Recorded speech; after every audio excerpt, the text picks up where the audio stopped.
قل إن صلاتي ونسكي ومحياي ومماتي لله رب العالمين لا شريك له وبذلك أمرت وأنا أول المسلمين.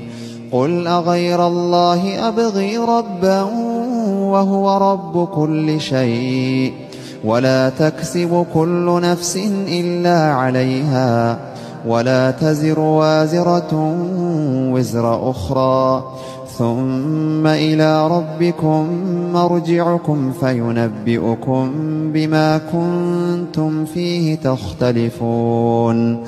وهو الذي جعلكم خلائف الأرض ورفع بعضكم فوق بعض درجات ليبلوكم فيما آتاكم إن ربك سريع العقاب وإنه لغفور رحيم.